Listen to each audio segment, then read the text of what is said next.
ကမှာကျေးဇူးအများဆုံးပုဂ္ဂိုလ်ကိုပြောပါဆိုရင်နံပါတ်1အမေပဲနံပါတ်1မတူတော့နံပါတ်2အဖေပဲနံပါတ်2နံပါတ်3ဗုဒ္ဓတဲ့နံပါတ်3မှာဘာလို့တော့ဒါဆိုရင်ထိတ်ဆုံးမှာဘာလို့ရှိတော့ဒါကြောင့်သလောကလုံးကျေးဇူးအများဆုံးပုဂ္ဂိုလ်ကိုပြောပါဆိုရင်အမေတီနံပါတ်1နံပါတ်1ဘာလို့တော့နံပါတ်2ဘာလို့တော့ဗုဒ္ဓကသရဂောကြီးမြတ်တိဋ္ဌတဂေါရမလို့ဖြစ်လာတာကသရဂောကြီးမြတ်ဒီမိနဲ့ဒီဖေမွေးလိုက်လို့မို့လို့ဖယားဖြစ်လာတယ်ဆိုတာမသိချဘူးလားအားကြောင့်သရဂောကြီးမြတ်ထိတ်ဆုံးမှာအမေထိတ်ဆုံးမှာနမနဲ့သရဂောကြီးမြတ်အဲ့ဒီအမေပြီးရင်သရဂောကြီးမြတ်နမနဲ့အဖေမရှိဘူးလားအမေဟာအသက်နဲ့ရင်းပြီးမွေးခဲ့တာမှန်ရင်အဖေဟာဘဝနဲ့ရင်းပြီးကျွေးခဲ့တယ်ဆိုတာမသိချဘူးလားဘုရားရဲ့အဲကြောင့်ဒီကျေးဇူးကုန်တွေရည်မျောမှန်းလို့ဆိုတာလေအညာကလူတွေဆိုတာပြောပါတယ်မှုတော်မှမဆိုရဲပါဘူးမှုတော်ရဲ့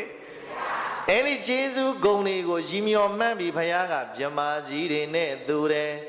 လက်ဦးဆရာသမားကြီးတွေနဲ့တူတယ်အလူကံပုဂ္ဂိုလ်တွေနဲ့တူတယ်မနှမျိုးတော့အဲ့ဒါလေးမမေ့နဲ့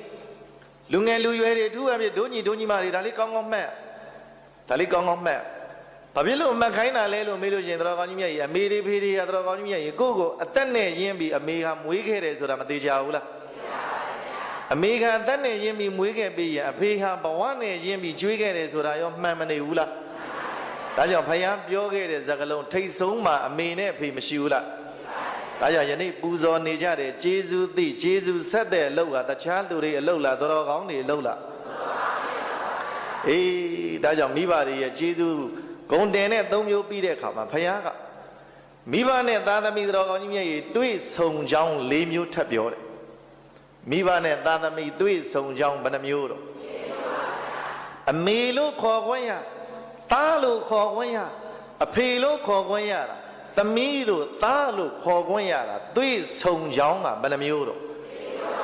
သောနာတော်ကဘုရားကဂုံတင်ခဲ့တာကမိဘတွေရဲ့နာမည်ကဘယ်နှမျိုးတော့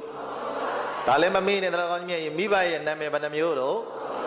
ဘာတွေလဲတော့မြမကြီးတွေနဲ့သူတယ်လက်ဦးဆရာသမားကြီးတွေနဲ့သူတယ်ဘယ်နှမျိုးတော့ကောင်းပြီသားစေတော်ကောင်းကြီးမြတ်မိဘရဲ့နာမည်3မျိုးပြီးတဲ့အခါမှာတော်ကောင်းကြီးမြတ်မိဘနဲ့သားသမီးတွေ့ဆုံကြောင်းကဘယ်နှပါပြောရဘယ်နှပါတော့အဲ့ဒါနံပါတ်1ကတော်ကောင်းကြီးမြတ်ဘာလို့တွေ့ဆုံတာလဲလို့မေးရင်နံပါတ်1ယုံကြည်မှုတူလို့တွေးဆောင်တာဒါကိုတော်ကြီးမြတ်ကြီးစာလို့ပြောတော့သမတတာတဲ့စာလို့ပြောတော့ဘယ်လိုလဲတော့ဘာလဲတော့များဘာလဲတော့များဗမာလူလေးပြန်တော့ယုံကြည်မှုတူလို့တွေးဆောင်တာပြန်ပြောဟေ့ဒါနံပါတ်1နံပါတ်2ကတော်ကောင်းကြီးမြတ်ကြီးကိုချင်းသီလတူလို့တွေးဆုံတာဗါလေတော့ဟေ့